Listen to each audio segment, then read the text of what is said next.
The Kano State government lights up the crystal ball for the 2017 financial year with a budget of 217.9 billion naira and riding on the crest of an impressive internally generated revenue of 200% increase from 1.2 billion naira to 3.5 billion naira. But how would the Governor Abdullahi Ganduje-led government address the high level of poverty, 300 billion naira inherited liability, a nightmarish $6.3 million tomato pest, and also the challenge of girl-child education, herdsmen crisis, and worse still, Kano is home to the highest number of out-of-school children, rising from 1.2 million to 3.5 million. Most certainly, Governor Abdullahi Ganduje has his work cut out for the year. It's question time. Welcome to the program. I'm Benga Ashiru. You may also join in this conversation by sending us your comments on our social media platforms showing on your screen. Now let's take a closer look at Kano's 2017 budget called Budget of Self-Reliance for Sustainable Development, with a capital budget of 138.4 billion naira and a recurrent expenditure of 79.3 billion naira. How does Dr. Ganduje intend to finance this spending? And our mission to put things in the proper perspective, Channels TV crew was at the Kano government house and the state's capital. We met with the governor of Kano State, Dr. Abdullahi Ganduje. We began by taking him to task on the viability of expanding the state's tax dragnet and the economic implication for the states. I agree with you numerically that the IGR has increased double or even more than double, considering the reformation, considering the reorganization that undertook place in that organization. But the issue of how do we manage and how do we feel to collect more revenue while people are poor, I think that is a very subjective statement. Quite okay, Nigeria is a developing country, Kano is a highly populated place, so you get the rich, you get the poor.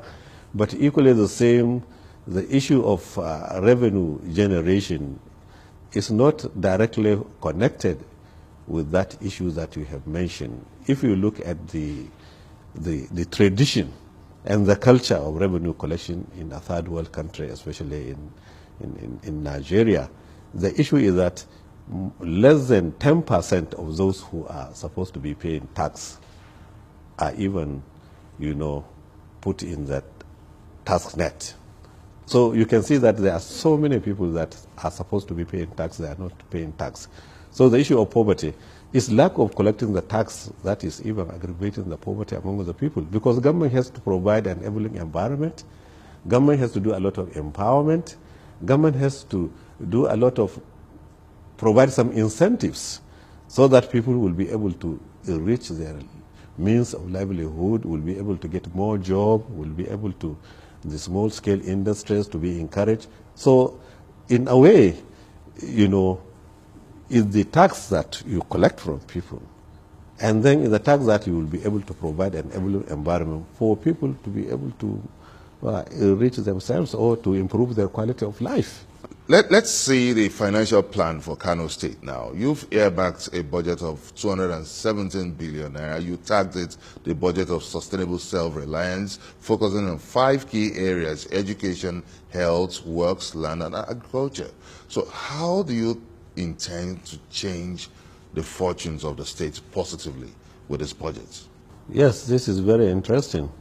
We are quite sure that we have done a lot in the area of health, because provision of health facilities certainly improves the well-being of the people, because some are poor and cannot even afford, the fees in the hospitals, and some, of course, they require urgent attention.